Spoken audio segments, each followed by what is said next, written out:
কাউকে অন্ডকোষে ইট বেঁধে ঝুলাইয়ে রাখছে, কাউকে হাত বেঁধে ঝুলা রাখছে, কাউকে পা উল্টা করে ঝুলিয়ে রাখছে।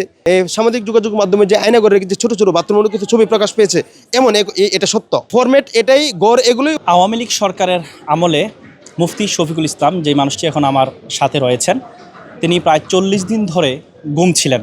আমরা একটু তার কাছ থেকে জানবো এই গুম তাকে কারা করেছিল এবং কি হয়েছিল আসলে।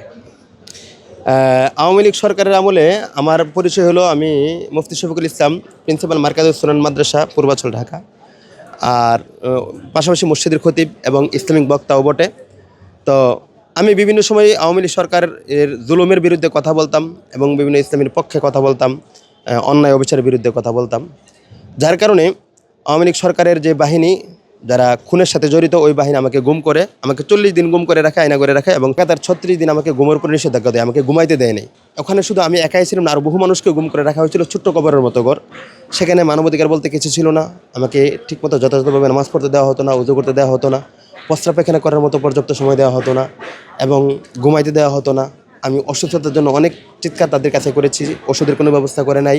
উল্টা আমাকে 3-3বার তারা ক্রসফায়ার দিয়ে হত্যা করে মেরে ফেলার জন্য নিয়ে গেছে। সর্বশেষ তারা আমাকে গুমখানা থেকে বের করে আমাকে সন্ত্রাস বিরোধী আইনে মামলা দিয়ে দেশের সীমান্ত জেলা নীলফামারী কারাগারে আমাকে হস্তান্তর করে, তারপর সেখান থেকে আমাকে প্রায় 18 মাস, 1.5 বছর জেল খাটার পরে সেখান থেকে অনেক টাকা পয়সা খরচ করে আমাকে জামিনে বের হতে হয়েছে। র্যাবের মধ্যে যে বাহিনীরা এই কাজগুলো করে তারা অত্যন্ত অমানবিক। তারা তো এই আমার সাথে যা করেছে ওখানে সরাসরি ভারতীয় বাহিনী আছে বলে আমি মনে করি। এই র্যাব বাহিনীটা বিলুপ্ত হলেই ভালো হইতো।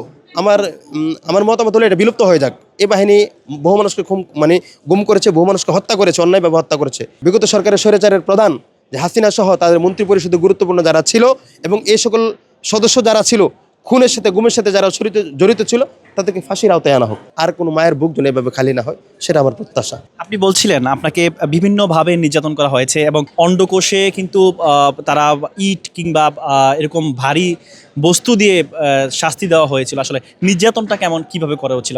আসলে বিষয়টা হচ্ছে, যে জিনিসের নিয়ম নেই সেখানে অনিয়মটাই হলো নিয়ম। কেউ কাউকে পা দিয়ে, বুট দিয়ে লাথি দিচ্ছে, কেউ কাউকে লাঠি দিয়ে পিটাচ্ছে, কেউ কাউকে চেয়ারে বসায় পিটাচ্ছে, কেউ কাউকে ইলেকট্রিক শর্ট দিচ্ছে, কাউকে অন্ডকোষে ইট বেঁধে ঝুলাইয়ে রাখছে, কাউকে হাত বেঁধে ঝুলা রাখছে, কাউকে পা উল্টা করে ঝুলিয়ে রাখছে, কাউকে ছিঁড়ে ফেলছে, কাউকে ক্ষত করে ফেলছে, কাউকে সিগারেট দিয়ে পোড়া দিচ্ছে, বিভিন্ন জনের বিভিন্ন রকমের কাহিনী। কাউকে এদিক দিয়ে সুই ঢুকাই দেওয়া হয়েছে। তবে আমাকে যেখানে নেওয়া হয়েছিল ইলেকট্রিক শর্ট দেওয়ার জন্য, ওই রুমটা ছিল ছোট্ট, কালো, অন্ধকার এবং ওই চেয়ারটার মধ্যে কারেন্ট বিদ্যুৎ লাগানো থাকতো।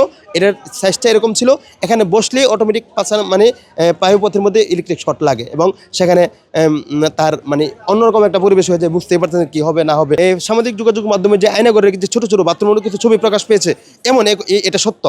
অনেকে ট্রল করেছে যে নতুন রং করা। ফরম্যাট এটাই, গড় এগুলোই হয়তো প্রধান উপদেষ্টা যাবে সেজন্য রং করেছে দরজাগুলোতে, কিন্তু এগুলোই আয়না করে, এগুলোই ফরম্যাট। এটা ঠিক আছে। যারা ট্রল করেছে তারা মিথ্যা বা অনর্থক বা স্বৈরাচারের পক্ষে, স্বৈরাচারের দালাল হিসেবে তারা ট্রল করেছে, কিন্তু বাস্তবে করতে আয়নাগুলো এমনই ছিল। আমাকে এমন করে রাখা হয়েছিল।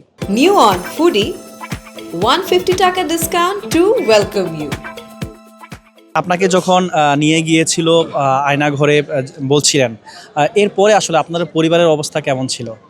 ইন্না লিল্লাহি ওয়া ইন্না ইলাইহি রাজিউন। কীভাবে বলবো, আমার পরিবার তছনছ হয়ে গেছে আমার জন্য, আমার সন্ধানে।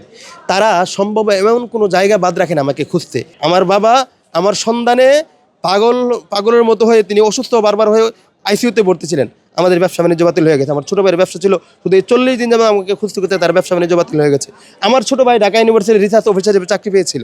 তাকে সে আমার পক্ষে ফেস দ্য পিপলে লাইভ করেছে, সেজন্য তাকে চাকরি নিয়োগ থেকে বাতিল করে দেওয়া হয়েছে। আমার পরিবারের ব্যাপক ক্ষয়ক্ষতি করা হয়েছে, সামাজিকভাবে আমাদেরকে ব্যাপকভাবে হেনস্থা করা হয়েছে। শফিক ভাই, একটু বলবেন যে আপনাদের সকাল থেকে রাত পর্যন্ত আসলে কেমন ছিল? সকাল কি দেখতে পেরেছেন কিনা সেই সময়টা? আমাদেরকে যেদিন ঢোকানো হয়েছে, শুধু টর্চার করানোর জন্য, পিটানোর জন্য যে রুমে নেওয়া হয়তো, ওখানে যাওয়া ছাড়া আর বের করার কোনো সুযোগ ছিল না। আমার রুমটা অন্ধকার ছিল। খাবার কখন দিত বা কেমন খাবার দিত? খাবার এতটুকু দিত, যতটুকু দিলে সে বাঁচবে ততটুকু খাবার দিয়ে তাকে বাঁচায় রাখে। আপনারা কিভাবে মুক্তিটা পেলেন? আপনাদেরকে মুক্ত করার যেই মাধ্যমটা, এটা কিভাবে পেয়েছেন?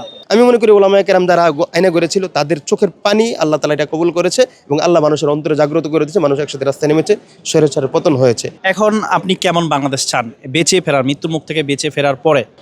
আলহামদুলিল্লাহ। আসলে বাংলাদেশ ন্যায় ও ইনসাফ ভিত্তিক বাংলাদেশ চাই। প্রত্যেক মানুষ সে তার অধিকার নিয়ে বাঁচবে, এটা আমরা চাই। ন্যায় বিচার হবে, সেটা আমরা চাই। এবং মানুষের এই যে জালেমরা জুলুম করেও মাজলুমরা কোথাও গিয়ে বিচার পাবে না, এমন বাংলাদেশ আমরা চাই না। আমরা চাই সবার আগে এই বিপ্লবী সরকার আমাদের সাথে যে আচরণ যারা করেছে তাদের বিচারের আওতায় আনুক, তারপরে সুন্দর নিরপেক্ষ ন্যায় বিচারের একটা বাংলাদেশ প্রতিষ্ঠা হোক, এটা আমরা চাই। দর্শক, এই ছিল আজকের আয়োজন। পরবর্তী পর্বে নতুন কোনো বিষয় নিয়ে হাজির হব আপনাদের সামনে। ততক্ষণ ভালো থাকুন, সুস্থ থাকুন, ঢাকা পোস্টের সঙ্গেই থাকুন।